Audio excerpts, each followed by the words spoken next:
अच्छा खालिद साहब, करने को तो बहुत सारे काम थे, ये एक्टिंग में कैसे आ गए? देखिए, मेरे साथ जो वाक़या है वो तो ये है कि हम पार्टीशन के बाद मेरे पेरेंट्स जो हैं वो मुल्तान सेटल हो गए सरकारी मुलाजमत की वजह से, और मैं प्राइमरी में मिसाली दरसगाह मेरे स्कूल का नाम था मुल्तान के अंदर। जी। तो वहाँ जो असातिज़ा थे ये ज़्यादातर दिल्ली से, रोहतक से, हिसार से, सोनीपत से, पानीपत से, करनाल से, यहाँ से आए थे। वो सब उर्दू स्पीकिंग थे। बच्चा जो सुनता है वही अडॉप्ट करता है, वही उसका तलफ़ुज़ बन जाता है। मेरी ये खुशकिस्मती है कि मैंने उर्दू बोलने वाले असातिज़ा के पास पढ़ाई शुरू की। दूसरी जमात का टीचर जो है ये किसी बच्चे का मुस्तकबिल जो है उसे तैयार करता है कि उसने क्या बनना है क्या। तो दूसरी जमात में मुझे पहली बार मेरे टीचर ने मुझे एक पोइम दी कि ये याद करो, और मैं मेरी ज़ुबान के नीचे तंदवा है जो आज तक है। उस वक्त भी था तो मुझसे लफ्ज़ पूरे अदा नहीं होते थे, तो वो फिर वो बोल कर जाते, मैं बोल कर मैं यही कहा करता था कि मैं सही तो बोल रहा हूँ, लेकिन मैं थोड़ा सा तुतला जाता था। तो उनकी बातें उनके सुन के एक तो मुझे उर्दू बोलने में कुछ थोड़ी बहुत महारत हो गई, एक्सेंट भी ठीक हो गया जी। और दूसरा ये है कि दूसरी जमात में कॉन्फिडेंस आ गया कि जब स्टेज पे जाके मैंने वो पोएम पढ़ी, फिर उसके बाद सालाना इम्तिहानों के वक्त भी जब सब के सब इकट्ठे थे तो उस वक्त पढ़ी तो बड़ी दाद मिली, शाबाश मिली, ये वो हर कोई प्यार करता था, हर कोई रश्क से देखता था। तो ये डेवलपमेंट तीसरी जमात, चौथी जमात, पाँचवीं जमात तक जारी रही, चीज़ें बढ़ती चली गई। जब हम हाई स्कूल में पहुँचे हैं तो छठी जमात में स्काउटिंग ऐसी चीज़ थी कि जिसमें मैंने हिस्सा लिया, स्काउट हो गया। अब स्काउटिंग में एक चीज़ आती है कैंप फायर। तो वो जब हम कैंप लगाते हैं तो रात को सारे स्काउट मिलके लकड़ियाँ जला के रात की रोशनी में, उस आग की रोशनी में अपने अपने स्किट्स और अपनी वो चीज़ें। तो मैं छोटे मोटे रोल, कभी पठान बन गया, कभी कोई और बन गया, कभी कुछ, तो हम वो करते थे। उससे और ज़्यादा शौक़ जो है वो पैदा होता चला गया। इससे अहम बात यह है कि मेरी वालिदा जो थी वो फिल्में देखती थी, मेरे वालिद साहब नहीं देखते थे। तो अम्मी जान हर बुध को लेडीज़ शो होता था मुल्तान में तो जाती थी, तो मुझे वो साथ लेकर जाती थी। तो इसलिए मैं रोने पीटने वाली फिल्में होती थी तो मुझे नहीं ले जाती थी कि ये सिनेमा हॉल में रोएगा। तो मैं ज़्यादातर तलवारबाजी वाली और भाग दौड़ वाली, ये पिस्तौल वाली ऐसी फिल्में देखता था। सो ये ग्राउंड में हो या कैंप फायर करते हुए हों या स्काउट बन के चबूतरे पे खड़े हुए बड़े अफसर को इज़ राइट सलामी करके जाते हुए, जितने भी काम थे ये सारे के सारे जो थे ये चाहे जाने के, देखे जाने के, दाद पाने वाली, ये सारी बातें जो हैं मेरे अंदर तकरीबन 8 साल तक सरायत करती रहीं। तो आप ख़ुद बताइए कि जिसने देखा ही सिर्फ ये हो कि सब लोग जो हैं वो रश्क से मेरी तरफ देख रहे हों, तो मुझे वही बनना था। अब कॉलेज में जब गए हैं तो हमने कॉलेज में, वैसे तो मैंने एफएससी में सेकंड डिवीज़न ही ली, फर्स्ट डिवीज़न नहीं ले सका। मेरे वालिद साहब चाहते थे कि फर्स्ट डिवीज़न आए तो मैं लाहौर इंजीनियरिंग यूनिवर्सिटी में दाखिला लूँ, ये बागवानपुर है जो थी। करते क्या थे आप? वो पहले तो चुंगी इंस्पेक्टर थे, लेकिन फिर उन्होंने रिज़ाइन करके ठेकेदारी का काम शुरू किया था। हमारे 2 भट्टे भी थे ईंटों के, एक लकड़ी की, इमारती लकड़ी की दुकान थी जो मेरे नाम पे थी। मैं हालांकि छोटा था क्योंकि वो खालिद टिम्बर मर्चेंट, मुझसे छोटे जो जावेद सलीम थे उनके नाम पे जावेद ग्लास हाउस था। मेरी वालदा के नाम पे फातिमा सीमेंट एजेंसी थी। वहाँ हमारे करीबी रिश्तेदार, मेरे मामू, मेरे कोई ताया, उन लोगों को बिठाया हुआ था। वो मेरे वालिद साहब जो हैं वो सारी तरफ घूमते रहते थे। अब वो वहाँ भट्टों पे जाने के लिए हमारे यहाँ घोड़ी टांगा था, वो रखा हुआ था। घंटा घर यानी कॉरपोरेशन में म्यूनसिपल कमेटी में जाने के लिए वो स्कूटर पे जाते थे, और वैसे कार रखी हुई थी जब वो अफसरों की तरफ या जहाँ ठेकेदारी के वो जो प्रोजेक्ट्स बन रहे होते थे बेशुमार स्कूल बनवाए हैं गवर्नमेंट ने मेरे वाले साहब से। मुल्तान का जो पहला स्टेडियम था पुराना, उसकी दीवारें 1954 में, उसकी दीवारें और आधी दीवारें और सीढ़ियाँ वो भी मेरे वाले साहब के ठेके में बनी, और भी बहुत कुछ। तो इसलिए अल्लाह का दिया बहुत कुछ था, बहुत रेल पेल थी। फिर कॉलेज की बात हम करते हैं। फिर कॉलेज में एफएससी में वही क्रिकेट खेली। जब 3 बजे लोग केमिस्ट्री और फिज़िक्स के प्रैक्टिकल के लिए जाते थे, मैं ग्राउंड में नेट करने के लिए जा रहा होता था। और हमारे प्रोफेसर साहब थे मुख्तार भट्ट साहब, वो ख़ुद तो हॉकी के प्लेयर थे, लेकिन हमारे कॉलेज में वो क्रिकेट के इंचार्ज थे और बहुत जाफिशानी से वो कोचिंग करते थे। मैं आपको बताऊं कि जब हम बैटिंग और बॉलिंग वगैरह कर लेते थे तो फिर उसके बाद सेशन होता था कि ग्राउंड में वो फील्डिंग की प्रैक्टिस करवाते थे। तो लोहे का रोलर जो हमारी विकेट वो ठीक करने के लिए होता था, वो सेंटर में हम घसीट के लाते थे। वो सरसों के तेल की बोतल से उसके ऊपर तेल डालते थे और फिर नई गेंद दे के वो यूँ मारते थे, तो यहाँ आना होता था। तो ये देखें उंगलियाँ उस ज़माने की टूट के ये हाल हुआ है। तो ये हमारे जो प्लेयर हैं, आप देखते हैं कि कैसे गोली की तरह आती हुई है, हाथ डाल देते हैं उसमें। आम बंदा डाले तो उसका हाथ फट जाए, लेकिन ये प्रैक्टिस की होती है। हमारे वक्त में तो सिर्फ रेड बॉल होती थी, ये फिर वाइट बॉल बाद में शुरू हुई है। सो फिर कॉलेज की जो ड्रामेटिक क्लब थी उसमें भी, और फिर इसके साथ साथ चूँकि कॉलेजिएट होने का एक बड़ा गुरूर और घुमंड होता है अपने कॉलेज का। हाँ, इवनिंग में मैं बैडमिंटन खेलता था कॉलेज की तरफ से। मेरे पास बैडमिंटन का कलर भी था, क्रिकेट का कलर भी था। अब जिनको नहीं पता कि कलर क्या है, मैं उनके लिए बताऊं कि ये उस ज़माने का प्राइड ऑफ परफॉर्मेंस होता है कि कॉलेज में आप जो गेम खेल रहे हैं उसमें आपने एक खसूसी और इम्तियाजी हैसियत हासिल की, तो आपके कॉलेज का जो कोट है गरम ब्लेज़र, उसकी जेब के ऊपर वो सलमा सितारा से कढ़ाई होने के बाद नीचे लिखा होता था क्रिकेट। मेरे यहाँ नीचे क्रिकेट लिखा होता था और ऊपर बैडमिंटन लिखा होता था कि मैंने दोनों चीज़ों में।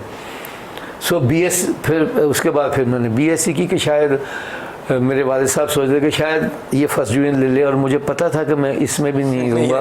मैं आखिरी महीना 1.5 महीना वो तीसरी मंजिल पे जिन्हों सी तूर कोठा कहने हैं पंजाबी से, उस छत पे मैं लंबी तार लगा के वो टेबल लैंप लगा के पढ़ता था 1.5-2 महीने, और हाई सेकंड डिवीजन आ जाती है। फिर भी आप ब्रिलियंट थे जो इतना थोड़े से वक्फे के अंदर भी आप पढ़ के फिर पोजीशन ले लेते। अच्छा, फिर उसमें फ़िज़िक्स में मेरे वो मार्क्स आए कि मैं पंजाब यूनिवर्सिटी में मुझे दाखिला मिल गया।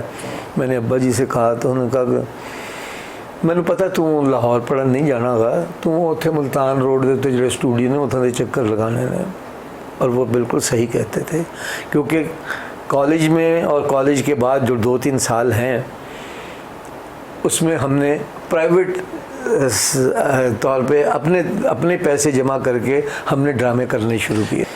खैर वो यानी आपको एक बैकअप और बूस्ट मिला उसमें। हाँ जी। इंस्टीट्यूशन फिर इत्तेफाक की बात है कि 2016 में जब मुझे प्राइड ऑफ परफॉर्मेंस मिला तो मसूद अशर साहब को भी मेरे साथ ही प्राइड ऑफ परफॉर्मेंस हुआ, और मैंने वहाँ इतने सालों के बाद 69 के बाद मेरी फिर उनके मुलाकात उनसे हुई है 2016 में। तो मैंने उन्हें कहा कि जी आपने मुझे, हाँ भाई आप TV वगैरह आते हैं देखते रहे हम। आप नहीं, ऐसे नहीं जी, आपको ये याद है कि आपने रेलवे इंस्टीट्यूट मुल्तान में एक ड्रामे की वो की थी, सदारत की थी और जज थे आप। मैंने कहा हाँ भाई होता था, याद तो था। वो कोई टीचर थे, कोई मुनव्वर करके, मैं कहा जी मुनव्वर शहजाद साहब, वो हमारे राइटर है, वो टीचिंग कर रहा। हाँ, उनके कहने पे मारे थे। हाँ, मैंने कहा जी आपने जिसको बेहतरीन अदाकार कहा था मैं वही हूँ। कि तो इसका मतलब है कि हमने उस वक्त फिर सही आदमी को दिया। ये फिर मेरी फैमिली के साथ, मेरी बीवी और मेरी बेटी के साथ उन्होंने तस्वीरें बनाई। उनकी बेटी भी साथ आई हुई थी। उन्होंने कहा भाई ये देखो ये ऐसे ऐसे ऐसे। तो ये मेरे लिए इसी दुनिया में एक और अवार्ड है कि जिन्होंने मुझे वहाँ सिलेक्ट किया, उन्हीं के साथ इसी को सेल अवार्ड कहते हैं मेरे ख्याल। यही बात है। अच्छा, फिल्म इंडस्ट्री में कैसे एंट्री हुई? फिल्म इंडस्ट्री में यूँ तो हम बहुत पहले से आ जा रहे थे। जब मैं 8वीं जमात में था, गर्मी की छुट्टियों शबाब साहब की बात हुई ना, हाँ, तो मैंने कहा वो कैसे फिर उनसे रब्ता हुआ? उनसे तो पहले तो ये कि पहली दफ़ा तो मैं मुहर्रम में मेरे तायाजाद भाई थे, वो फिल्में लगाने का कारोबार करते थे, तो हमारे जहन में था कि उनका स्टूडियो में कोई हो, तो भाई मैं स्टूडियो देखना होगा जितने फिल्में बन दी हैं। अब वो फिल्में ख़रीदते थे रॉयल पार्क से, उनका स्टूडियो से कोई ताल्लुक़ नहीं था। उन्होंने कहा यार अच्छा मैं पता करना है। 2 दिन के बाद उन्होंने किसी से क्या कहलवा के तो फिर वो वाकफियत निकाली होगी कि वहाँ जाना, तो वो उन्होंने मुझे निस्बत रोड से, जहाँ ये हरीसा मिलकर है इसके बिल्कुल सामने उनका घर था, वहाँ से साइकिल किराए पे ली, 1 आना घंटे पे, एक साइकिल पे वो, एक साइकिल पे मैं। हम निस्बत रोड से होते हुए शाहनूर स्टूडियो आए हैं, जो लाहौर से वाकिफ़ है वो देख सकते हैं कि कितना फासला होगा। गर्मियों का मौसम था? गर्मियों का मौसम था। अब यहाँ आए हैं तो उन्होंने फिर वो साइकिलें रख के तो वो मजलिस हो रही थी। शौकत हुसैन रिजवी साहब जो मालिक हैं, वो 10 दिन मुहर्रम के वहाँ मजलिस होती थी, सारे एक्टर आए थे। तो अब कई एक्टर घूम रहे थे तो हम पहचान नहीं पा रहे थे, क्योंकि आम जिंदगी में एक्टर और तरह होता है और मूछें लगा के, बाल बना के, मेकअप करके, दाढ़ी लगा के और तरह।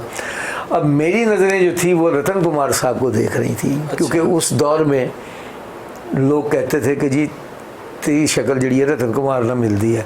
और मैं एक आइटम भी करता था सपेरा डांस, जिसमें मैं सपेरा बनता था। वो नागन फिल्म जिसमें उन्होंने काम किया उसके मुताबिक का एक था। एक जो नागन है वो इस्लामिया स्कूल हरम गेट का एक स्टूडेंट बनता था, मैं सपेरा इस्लामिया स्कूल दौलत गेट का मैं। और हमारे जो बैंड मास्टर साहब थे वो बैंजो बजाते थे। अनवर जट साहब एक और हमारे क्लास फेलो थे, बाद में वो आर्ट्स काउंसिल मुल्तान के वो भी बने, रेजिडेंट डायरेक्टर भी बने, तो वो अल्लाह को प्यारे हो गया। वो उन्होंने शौकिया तबला सीखा हुआ था कौड़े खां साहब से, तो वो तबला बजाते थे और एक पूरा टैबलो की तरह का था कि वो उसमें रख के लेके मतलब ये एक सपेरा जो है बीन बजाता फिर रहा है, घूमता फिर रहा है कि जैसे कोई सांप तलाश कर रहा है। तो फिर 2 हबशी बनाए होते थे जो एक टोकरा रख लेके आते थे, रख के चले जाते थे और उसके ऊपर सारे वो सांप यूं हमने गत्ते के बनाए। उसमें से फिर वो लड़का सज्जाद अल्लाह बख्शे वो निकलता है और उसने वो पूरे का पूरा ड्रेस, वही काले रंग का ड्रेस जिसके ऊपर सफ़ेद गोटे से सांप बने हुए वो। और फिर मैं उसे कहता तो वो बड़ा श्रीयूड होती है वो नागन जो है, वो मेरे हाथ नहीं आती, वो मुझे डंग मार देती है। और फिर मैं तड़प के फिर वो वहाँ जो म्यूज़िक बजता था यानी वो थरथली वाला, फिर मैं बेहोश होकर गिर पड़ता। जब मैं गिरता हूँ तो फिर उसकी बेचैनी दिखाते हैं, वो इधर बेचैन होकर आखिर जहाँ उसने डंग मारा वहाँ पे बैठ के वो जहर चूसती है और मैं उठता हूँ और उठ के फिर मैं जंप लगा के वो बीन उठाता था और फिर हम उसके बाद फिर डांस करते हुए पूरे।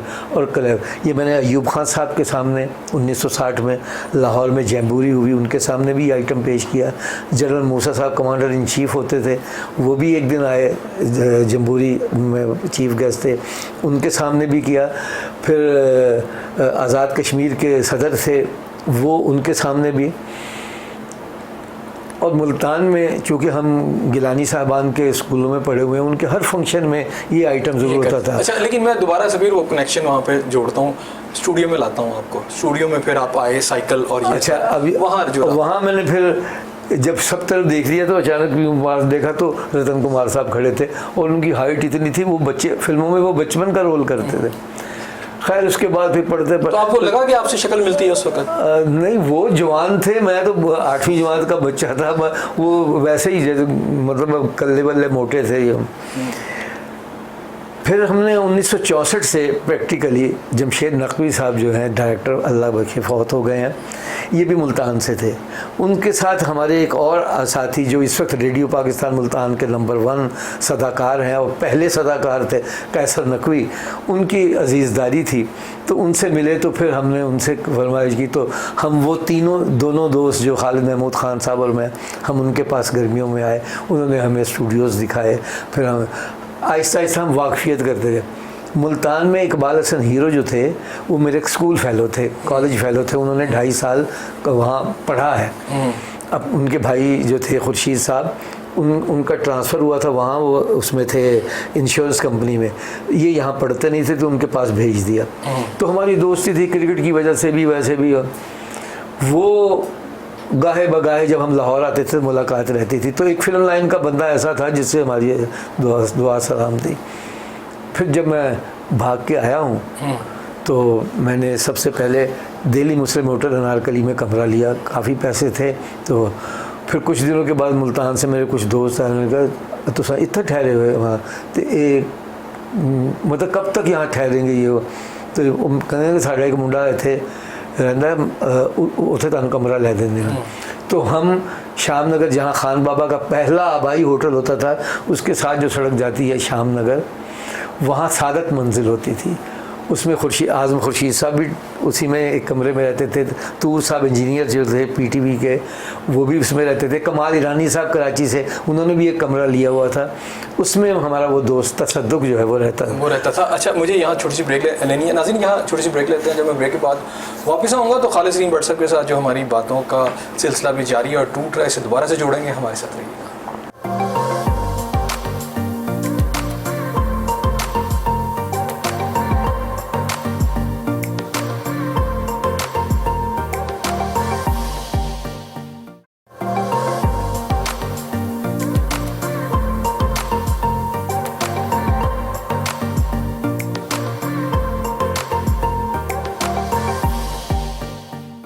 वेलकम बैक नाज़रीन जी। तो उन्होंने वहाँ एक कमरे का किराया 100 रुपये था महीना। 100 रुपये का ऐसा सब उसका किराया था, उस वक्त ये काफ़ी ज़्यादा। हाँ जी, 1970 अप्रैल 1970। तो जिस कमरे में अटैच्ड बाथरूम था उसका किराया 100 रुपये था। एक कमरा था कॉर्नर में जिसका 40 रुपये किराया था, वो मुश्तरका बाथरूम में है। तो उन्होंने मुझे उसके साथ 20-20 रुपये में पार्टनर करवा दिया और मैंने वहाँ चारपाई जो है वो डाल दी। वो उन्होंने अपने मेहमानों के रखी थी। उन्होंने कहा मैं बिस्तर बंद वगैरह लेके 2 बड़े अटैची जिसमें सूट टाइयाँ घड़ियाँ एन के जाते ही मैंने वहीद मुराद साहब बन जाना। तो ये लगता था आपको कि मैंने जाते ही हो, तो इसलिए तैयारी के साथ उस वक्त कहाँ से ख़रीदूँगा ये। अब फिर मैंने अपने एक रिश्तेदार थे हमारे फूफीजाद भाई, उनके पास गया ग्वाल मंडी में। वहाँ बातों पता चला उनके पास एक साहब आते हैं जो सप्लाई करते हैं पागल खाने में और जेल खाने में गोश्त, सब्जियाँ, दालें वगैरह। तो वो रहते हैं समनाबाद, वहाँ जहाँ बिल्कुल सामने वाली कोठी शबाब किरानी साहब की है। अच्छा। तो उनके जहन में था, उन्होंने कहा गल ही कोई नहीं, मैं भोले को आन दो। तो जब वो आए उन्होंने कहा भोला जी मेरा कज़न है और शबाब साहब को लैके जाओ इनू ज़रा, मुल्तानों आया ये। उन्होंने कहा अच्छा। आज तो मैं उधर जाना था, मैं रहता वहाँ था। दूसरे दिन फिर मैं आया, वो मुझे स्कूटर पे बिठा के पहले उन्होंने पागल खाने अपना सारा काम किया, फिर जेल खाने सारा काम किया, फिर वो मुझे लेकर गए। तो वाकई उनके घर के बिल्कुल सामने शबाब साहब का घर था। तो वो अंदर जाकर उन्होंने क्या कहा आ, मतलब उनकी काफ़ी वहाँ फ्रैंकनेस थी।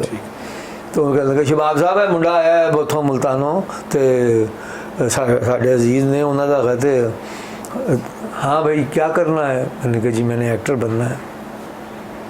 पहले कभी काम किया? मैंने कहा नहीं जी, मैंने कॉलेज के ड्रामे में करता रहा मुल्तान में। क्या करते रहे हो? मैंने कहा जी ड्रामे कुछ करके बताओ, दिखाओ। अब मैंने एक आइटम तैयार किया हुआ था मुशायरा, जिसमें 4-5 मुख्तलिफ लोग जो हैं वो बोलते हैं। पठान जो है वो अपने लहजे में, रोहतकी अपने लहजे में, पंजाबी अपने लहजे में करके दिखाएं। अब वो गले के ग्रेन्स वैसे नहीं, कुछ तो वो थे कि भाई अर्ज किया है, पहले उसने मुस्कहा, फिर तक कहा, फिर बिल कहा। पहले उसने मुस्कहा, फिर तक कहा, फिर बिल कहा। इस तरह जालिम ने मुस्तकबिल के टुकड़े कर दिए। ये और तो वाह वाह वाह वाह वाह मीर साहब क्या बात है जी मीर साहब। चलो जी गुल खान तू अपना अपना मुशारा सुट, उन्होंने कहा खूब में जुबा गया तो वक्त चला गया और जो टेढ़ा तो खड़ा हो गया। तो इस तरह के वो शेर कुछ उनके थे। फिर और एक और आपने बताई है लैंग्वेज,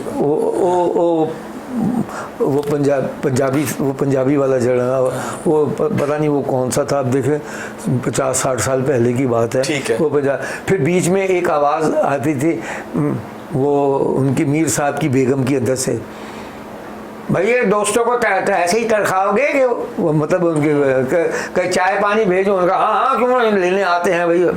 अच्छा। तो मैं तो हंसते हंसते रहे, उन्होंने कहा अच्छा ठीक है, जब कहा तुम फिक्र ना करो बुला लेंगे। अप्रैल में मैंने टेस्ट दिया था, दिसंबर में मुझे उन्होंने बुलाया था, 23 दिसंबर को। अब बीच में लंबा जो हाँ जी, वो इंतजार कैसे एक दिन अचानक मुझे इकबाल हसन साहब मिल गए। पहले वो इंतजार कैसे गुजरा? इंतजार वो उसकी तफसील बताता ना कि इंतजार ख़त्म कर दिया ना। मैंने ये वैसे बताया कि उन्होंने वो लिया था तो वादा पूरा किया उन्होंने 23 लेकिन आपको लगा कि शायद ख़त्म हो गई। हाँ, वो उन्होंने फिल्म में इंसाफ और कानून फिल्म थी जिसमें उन्होंने मुझे लहरी साहब और ज़रका बेगम अल्लाह बख्शे फौत हो गई, उन दोनों का बेटा बनाया था। अच्छा। और बाप को एक्टर बनने का शौक़ होता है तो वो नहीं बन पाता तो मालिक मकान की बेटी से शादी कर लेता है। अब आगे उसका बेटा हुआ तो वो उसको भी एक्टर बनने का शौक़ है, तो इसे बोलता भाई ये मुन्ना अभी तक क्यों नहीं आया, लगा ओए मैं आ गया वो पंजाबी मज़हर शाह साहब की तरह लगा। अच्छा, अब स्टूडियो में मुझे कहीं वो मिल गए इकबाल, और तू कितना फिर मैं कहा मैं आ गया एक्टर। अच्छा। तो अब मैं इकबाल हसन साहब के साथ आना जाना, वो शूटिंग के बाद रात को वहाँ चबुर्जी आके तो फिर किथे जा रहे हैं, मैं कहते थे वो मुझे उतार के जाते थे। तो जो भी देखते थे, दूसरे दिन एक पहली दफ़ा वो मुझे उतारने आया, वो उस वक्त टॉप का हीरो हो गया वो था, तो पूरे मोहल्ले में गए इकबाल हसन चल रहा है उन्होंने, तो मेरी बहुत ज़्यादा वैल्यू और बढ़ गई। मेरा एक अजीज़ है तो जो अच्छा एंकर बन गया, तो मैंने उसे पूछा यार ये एंकर बनने का आम पब्लिक में फ़ायदा? उसने कहा जी बहुत फ़ायदा हुआ है। मैंने कहा क्या फ़ायदा? उसने कहा जी सुबह मैं नान लेने गया तो जो नान ने जो मैंने उन्हें पहले दे देते, यानी कि उन्होंने कहा जी एंकर हो। तो आप यानी वो इकबाल साहब इतने मशहूर भी थे तब भी वो टैक्स दे के जाते थे, वो फेवर नहीं करते थे माश के यार इतना बड़ा एक्टर आया है इनको जाने दें। नहीं, असल में उनका जो कारोबार जो है वो तो इन्हीं चीज़ों पे है ना। अब अच्छे शुक्र वाला साहब कौन थे, वो भी तो उनका भी यही काम था ना, उनकी चर्च अफीम वगैरह में। ये जो करिंदे हैं ये अपने पहलवान का नाम लेते थे, पहलवान का नाम लेते सलाम गया ये, तब फिर उसके बाद वो परेशान थे, वो घर में भी नाराज़गी हुई है। इत्तेफाक की बात है कि हम गुलबर्ग किसी के यहाँ गए हुए थे, ताश वाश खेलते हैं वो, तो उस 25K गुलबर्ग 3 में वो, तो उसके मालिक ने कहा कि ये वो स्मगलर थे, गंदम वगैरह की चांदी की इंडिया के साथ स्मगलिंग करते थे। उनका कोई माल पकड़ा गया और उन्होंने पैसे देने थे, वो कहते ने यार मैं घर बेचन तो लाया गया बस शायद आखिरी 1-2 सिटिंग ही हो। इकबाल साहब ने पूछा क्यों खैर है, कहते यार माल फड़िया गया तो जिन्हें देखा पैसे देने ही तो कितना तुसी कहते इस वक्त तो जितना भी मिल जाए ठीक है, वैसे 80,000 रुपया मिल जाए ना तुम्हें। अच्छा। तो उन्होंने कहा कि तुसी 2 दिन रुक सकते हो? हाँ कोई गल नहीं रुक जाना 2 दिन। तो इन्होंने भाग दौड़ करके 40,000 रुपये ला के उनको दिए कि जी तुसी है लवो, तुसी ये 2-4 बंदे थे भुगताओ, तो 40 भी मैं था। फिर मैंने देखा कि उन्होंने एम अकरम साहब के पास गए हैं, फिर वो उनके पास गए, MJ राना साहब के पास गए हैं, फिर वो इफ्तिखार साहब, यानी उस वक्त जो टॉप के डायरेक्टर जो जिनकी फिल्में वो कर रहे थे उनके पास गए। उन सबसे कहा कि 10-10, 15-15, 20-20 उनको एडवांस लेता कि मैं अगली फिल्म एडजस्ट करवाऊँगा, और उसको दे के हम लोग वहाँ शिफ्ट हुए।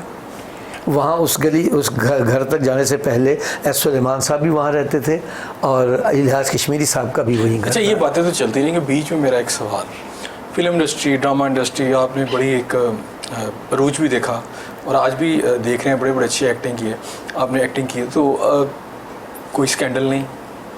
कोई आपकी ज़िंदगी में कोई खातून आपके साथ अटैच नहीं नज़र आई? क्या आपको पता है ये अटैच कैसे पता चलता है? कैसे पता? जिस ड्रामे में एक्टर साहब नहीं होते और ड्रामे के स्टेज वाले ड्रामे के एंड पे वो खड़े होते हैं गाड़ी मोटरसाइकिल या स्कूटर लेके किसी को पिक करने या ड्रॉप करने, उस तो से समझ लेने कि अच्छा आजकल सरकार उधर है ना। तो सरकार किसी पास ही नहीं था। मेरे को टाइम ही नहीं सीगा। मैंने स्टूडियो भी उधर भी और फिर सबसे बड़ी बात, अच्छा वैसे इसके हिसाब से तो हमारी जो भाभी होंगी वो तो बड़ी मुतमईन होंगी। नहीं वो कभी कोई मुतमईन नहीं सी। अच्छा इल्ज़ाम फिर भी लगते बात ये है कि ये साबित करते करते कि नहीं ऐसा नहीं था, 40-45 साल गुजर गए हैं। अच्छा अब तक ये तो बात नहीं आया।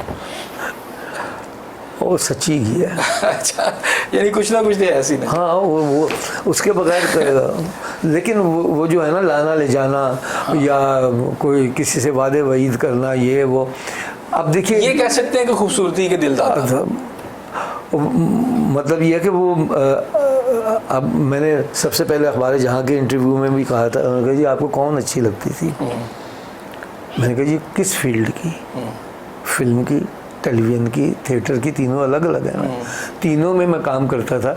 ये तो ज़रूरी नहीं कि अगर आपको आम पसंद है तो आपको आड़ू पसंद नहीं होंगे, अगर आड़ू पसंद है तो क्या आप किन्नू आपको पसंद नहीं होंगे। ये तो अल्लाह ताला की चीज़ें तो सारी लेकिन कौन ज़्यादा लगती है तो मुझे फील्ड थिएटर में कौन, मैंने कहा जी फौजिया दुरानी मुझे बहुत प्यारी लगती थी। तो वो एक दिन मिल गई, तो मैंने तलाक दुआएगा ये वो, मैं क्या मैं तो यही किया ना मुझे प्यारी लगती थी, मैं तो नहीं क्या मेरा ਉਹਦਾ कोई ताल्लुक सी या कोई स्कैंडल सी हैगा सी कंदी नहीं। मैं कहते फिर तेन चिड़न तेरे मियाँ ਨੂੰ नहीं पता कि ਅਸੀਂ रिहर्सल कर रहे होने सा हीरो हीरोइन वाली, तो वो लुक के ਉਹ ਉੱਥੇ ਸਕੂਟਰ ਦੇ ਉੱਤੇ देख रहा ਹੁੰਦਾ ਸੀ ਤੇ ਕਹਿੰਦੀ ਸੀ आ गया। तो मैं बोला अच्छा कोई गल नहीं। तो अल्हम्दुलिल्लाह वो आज भी उनके मियाँ हैं गुलबर्ग में, वो डिफेंस में कोठियाँ आई है, जिन्होंने 79 में शादी की थी। ड्रामे में कौन सी आपको? फौजिया दुरानी। नहीं उसके आगे मैं कहता हूँ कि फिल्म के अंदर चले जाएं तो नहीं, फिल्म में चले जाएं तो कुछ मेरे लिए काबिल एहतराम थी, लेकिन कुछ जिनसे मेरी दोस्ती कह लीजिए या फ्रैंकनेस थी वो थी साहिका बेगम और आसिया बेगम। दीबा बेगम के साथ मैं हीरो बनने के लिए आया। वो दीबा बेगम आप क्यों क्या हुआ? मैंने कहा आपके साथ हीरोइन के लिए तो मैं घर से निकला, आप मेरी माँ का रोल कर रही है तो क्या हो गया? ये कमल बेगम 8 साल बाद आई थी तो फिर कमल के साथ मैं हीरोइन था। तो ये अच्छा, ये आप कश्मीरी भी हैं, खूबसूरत भी रहे, जवानी भी, और बचपन से लेकर अभी तक आपने जितनी मुझे कहानी अपनी लाइफ की बताई, दरमियान में कोई इश्क नज़र नहीं आता। मैं कहाँ लेके जाएं? देखिए मैं आपको मैंने वाकई नहीं किया इश्क विश्क कुछ नहीं है। क्यों? ये सिर्फ और सिर्फ पा लेने का नाम है, मोहब्बत ये वो कुछ नहीं है इश्क विश्क। नाज़रीन यहाँ छोटी सी ब्रेक लेते हैं, जब मैं ब्रेक के बाद वापस आऊँगा तो खालिद सलीम भट्ट साहब के साथ जो हमारी बातों का सिलसिला भी जारी है और टूट रहा है, इसे दोबारा से जोड़ेंगे। हमारे साथ रहिएगा।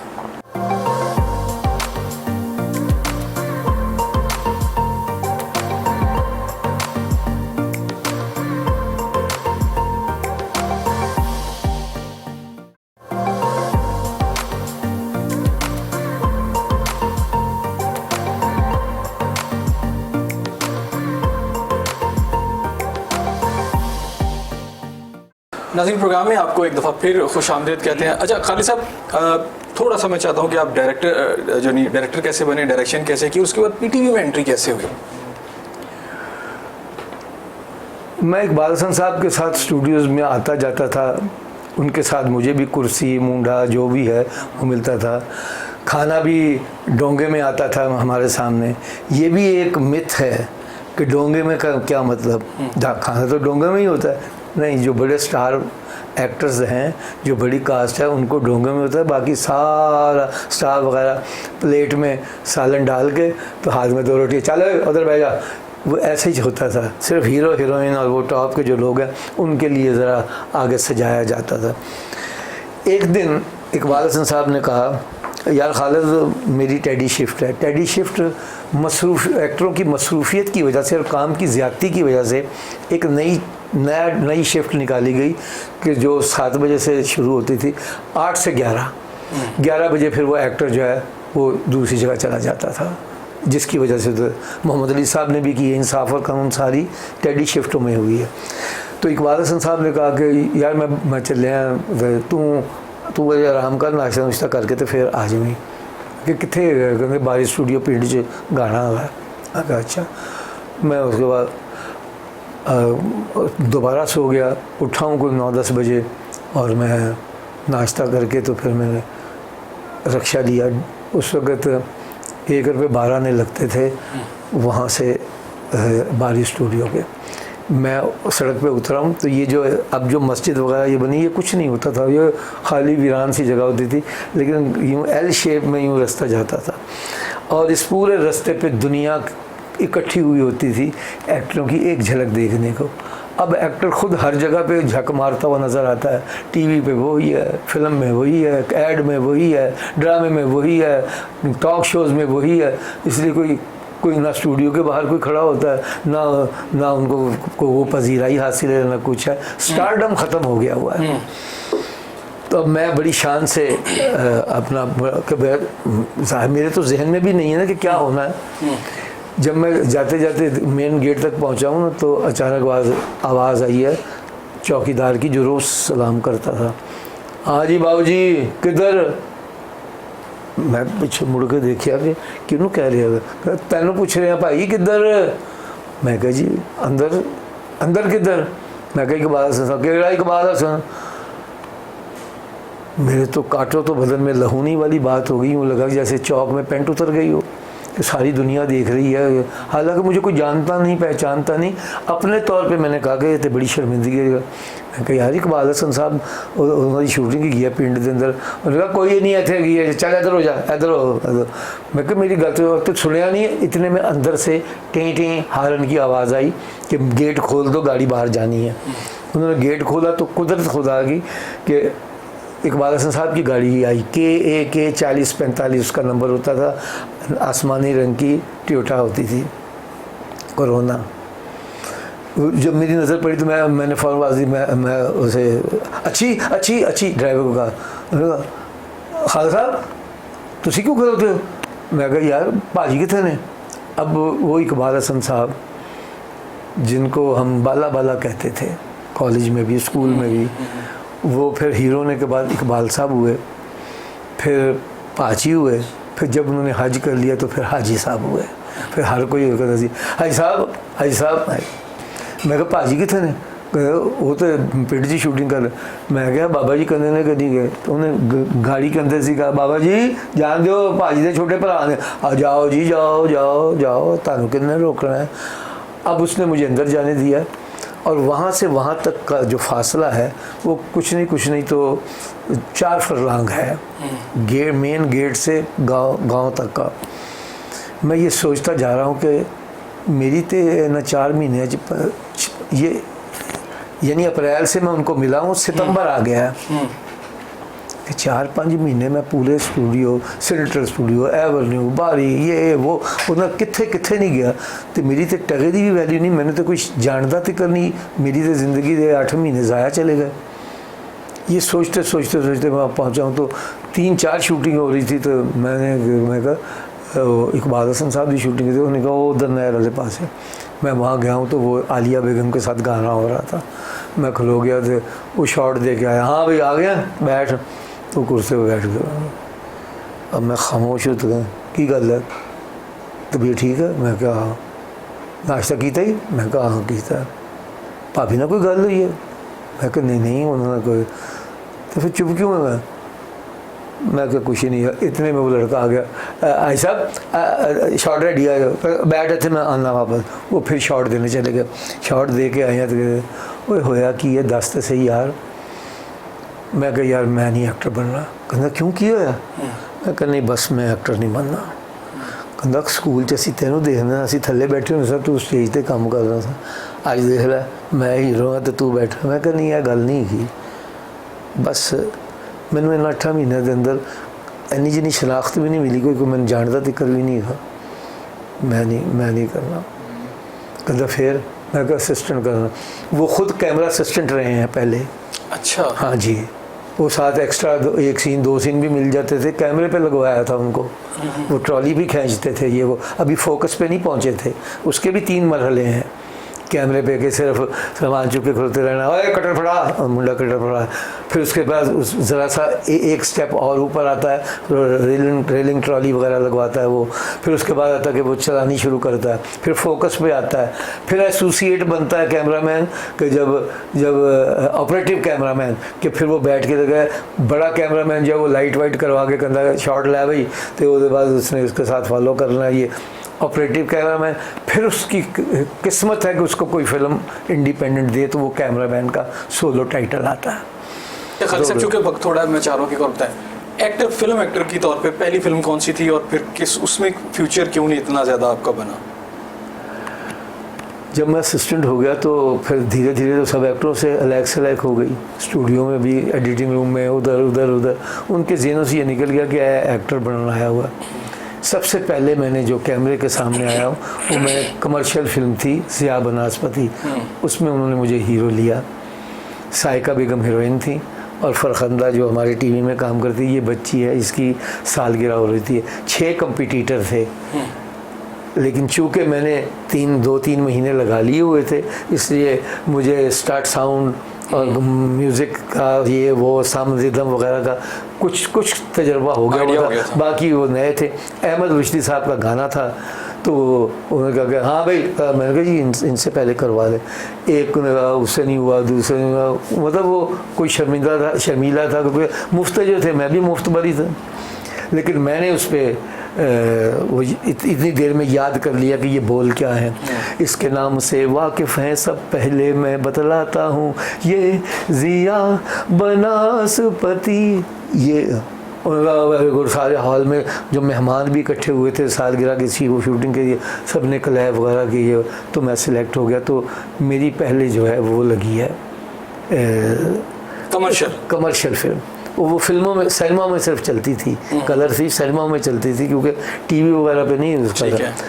दिसंबर में पहली दफ़ा मुझे एक बंदा ढूंढते हुए आया एवेन्यू, तो हाँ भाई खालिद सलीम आप हैं, कल सुबह आपकी शूटिंग है, शबाब साहब ने पैगाम भेजा। मेरे एकदम कान हो सुर्ख हो गया। मैं शबाब साहब कहाँ आना है? वो पक्की ठट्ठी वाला दफ्तर देखा है? मैंने कहा हाँ जी वहाँ आना है। मैंने कितने बजे आना है?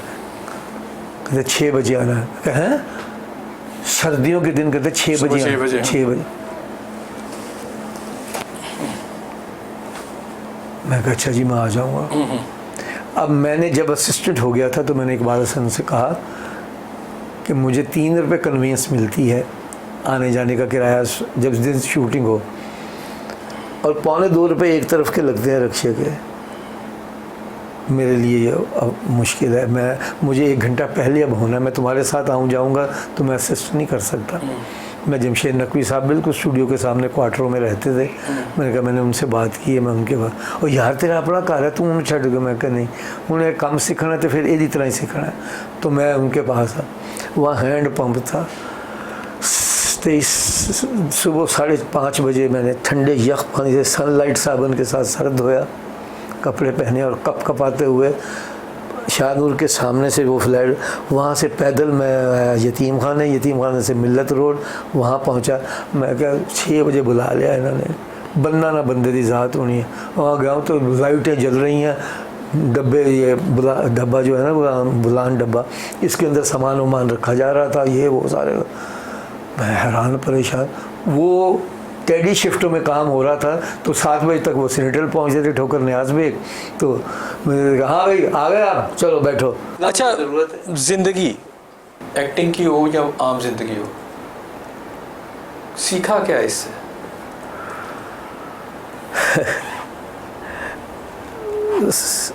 आप जितना मर्जी जो मर्जी किसी के लिए कर लें, लेकिन हमेशा सब जिनके लिए किया जाता है वही कहते हैं साढ़े लिए कीता कीजिए। घर वाले भी ऐसा कहते हैं? घर वालों के लिए करता, मैं बाहर वालों के लिए क्यों करूँगा। बच्चे कितने? 5 बच्चे हैं। तो 5 आपके साथ रहते हैं? नहीं, बड़ा बेटा अपने बच्चों के साथ दुबई में है, 2 बेटियां अपने घरों में हैं। एक बेटा दुबई गया था छोटा, वो अपनी बीवी बच्चे के साथ यहाँ आ गया। वो आपके पास है? हाँ। ठीक हो गया। अच्छा, बच्चे आपके एक्टिंग में नहीं आए? एक छोटे ने बहुत बचपन में काफ़ी ड्रामे किए हैं, जंजालपुरा भी, और पता नहीं मेरे साथ भी किए, वैसे भी किए, लेकिन फिर उसने जब कद निकाल लिया तो फिर वो ऐसी एज थी कि ना वो बच्चों में था ना बड़ों में, तो फिर पढ़ाई की तरफ। और दूसरा ये कि मैंने किसी बच्चे को, किसी ना बेटी को ना बेटे को इस काम से कभी नहीं रोका। मैं रोकता तो वो ज़रूर जाते। प्राइड ऑफ परफॉर्मेंस जो है आपको बहुत लेट मिला, उसकी वजह क्या थी? मुझे तो मिलना ही नहीं चाहिए था। वो क्यों?